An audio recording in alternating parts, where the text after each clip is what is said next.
ፔናል ፍራክቸር ሰላም ቤተሰብ ፔናል ፍራክቸር እንታይ ወይ ከአንደገና ስብራት ብልዕቲ ወዲ ተባዕታይ እንታይ እዩ ብዙሓት ኬዝ ሰሚዕኩም ዶ ትፈልጡ ስብራት ብልዕቲ ወዲ ተባዕታይ ዘጋጥመሉ እንታይ እዩ ተይልና ኢሬክት ዝኾነ ወይ ከአንደገና ተለጠጠ ብልዕቲ ወዲ ተባዕታይ ዳይሬክት ትራውማ ክኾን ይኽእል ወይ ካብ ተፈላለዩ ምክንያት ፕሬሸር ክወፅሖ ከሎ እቲ ኣብ ውሽጡ ዘሎ ብጣዕሚ ጠንካራ ዝተባሃለ ጭዋዳ ኣብ ውሽጢ ብልዕቲ ወዲ ተባዕታይ ዘሎ ክቀደድ ከሎ ዘጋጥም እዩ ማለት ስለዚ ፔናል ፍራክቸር ብዙሕ ግዜ ዘጋጥም ኬዝ እኳ እንተዘይኮነ እንተጋጢሙ ግን ኣዝዩ ሓደገኛ ስለዝኾነ ኢሉ እውን ኢመርጀንሲ ዝኾነ ትሪትመንት ስለዘድልዮ ሒዘልኩም መፅየ ዘለኹ ፔናል ፍራክቸር ከም ዘልኩም ብዙሓት ሪስክ ፋክተራት ኣለዎ እዮም ፔናል ፍራክቸር ሓደ ሰብ ኣጋጢሞ እዩ ክንብል ትኮይና እንታይ ምልክታት ትርኢና ኢና ዝብል ክርኢና ካብቶም ምልክታት ሓደ እንታይ እዩ ከጋጥም ከሎ ዝኾነ ሳውንድ ኣለዎ ወይ ከዓ ድምፂ ኣለዎ ፖፕ ሳውንድ ወይ ከዓ ናይ ምንጣር ዓይነት ድምፂ የስምዕ እዩ ኢሉ እውን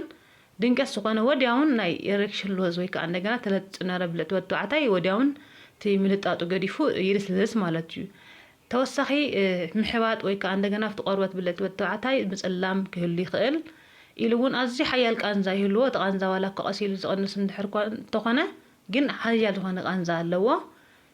ዩሮትራል ኢንጁሪ እንድሕር ኢንክሉድ ገይሩ ወይ ከዓ እንደገና ናይ ሽንቲ መስመር እንድሕር ጉድኣት ተበፂሕዎ ኮይኑ ከዓኒ ኣብ ጫፍ ብልዕቲ ወዲ ተባዕታይ ደም ክንርኢ ንኽእል ኢሉ እውን ደም ተሓወሶ ሽንቲ ክሸይን ይኽእል እዩ ማለት ስለዚ እዞም ምልክታት እዚኦም እንድሕር ርኢና ኮይና ወዲያውን ናብ ሕክምና ክንከይድ ኣለና ምክንያቱም ኮንስታንት ዝኾኑ ኮምፕሊኬሽን ወይ ከዓ እንደገና ቀዋምቲ ዝኾኑ ሳዕቤናት ከምፅእ ስለዝኽእል ከም ኢሬክታይል ዲስፋንክሽን ዝኾኑ ነገራት ከምፅእ ስለዝኽእል ወዲያው ናብ ሕክምና ክንከይድ ኣለና ካብቶም ሪስክ ፋክተራት ሓደ እንታይ እዩ ሴክስ ፖዚሽን ካብቶም ሴክስ ፖዚሽናት ድማኒ ብጣዕሚ ሓደገኛ ንፔናል ፍራክቸር ድማ እንታይ እዩ ዘ ፊሜል ኦን ደ ቶፕ ዓይነት ፖዚሽን ማለት እዩ ካልኣይ ድማ ሳብስታንስ ኣቢዩዝ ዝገብሩ ሰባት ሳብስታንስ ኣቢዩዝ ዝገብሩ ሰባት ዲሰንሳይዝ ስለዝኾኑ ኣብ ፀታዊ ርክብ ዝገብርሉ ግዜ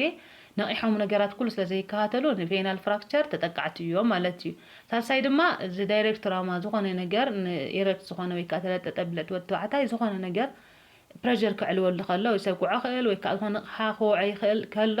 ዘጋጥም እዩ ማለት ስለዚ ንቪድዮ ተፈቲኹሞ ላይክ ንቻናለይ ሳብስክራይብ ብምግባር ዝሓበሬታ እዚ ናብ ኩሉ ንኽባፃሕ ሼር ኣይትረስዑ ተሰናይ ንዓኹም ቻው